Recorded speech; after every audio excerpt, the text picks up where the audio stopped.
Hi, I'm Rachel, and today I wanted to show you a stitch that makes a nice little upright column.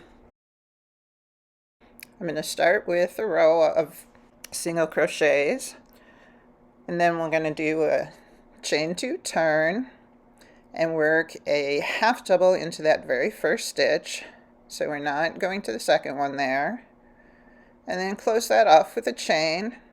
So the beginning cluster is that chain 2, half double crochet, chain 2.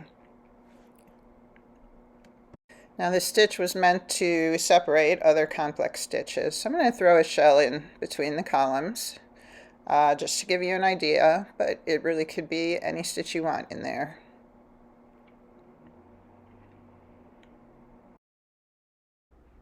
So the stitch proper starts like a double crochet, yarn over, insert the hook in the stitch, yarn over, pull through 2 loops, but then we're going to leave 2 loops on the hook. Then the half double crochet part of this cluster, you just yarn over, insert the hook into the same stitch, yarn over and pull through all 4 loops, and finally we close that with a chain, which just kind of makes it stand upright. So skipping over to the end of the row, we're going to make the exact same stitch with a double crochet part in the last proper stitch, and then if there's a turning chain, we're going to work the half double crochet section of the cluster into the turning chain. And don't forget to close that puppy with a chain. That counts as part of our cluster stitch. So for the next row, we start out the same way as the beginning, the same kind of beginning cluster, chain 2, turn, and then you're going to half double crochet into the last cluster stitch this time. So you want to make sure you don't just grab the chain that will close the stitch, but actually work all the way into the stitch. And then remember that closing chain is still part of your cluster stitch. So now we'll skip over to the middle one.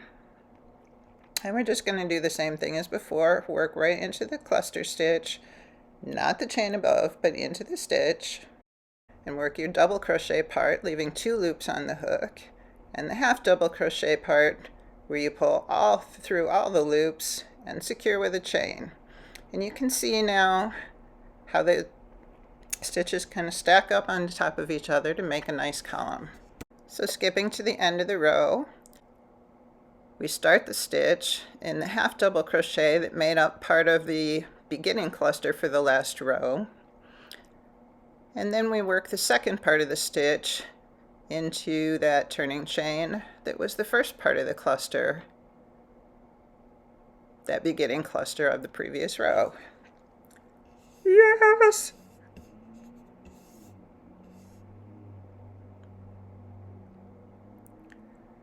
And finally secure it with that chain. It makes it stand up nice and tall.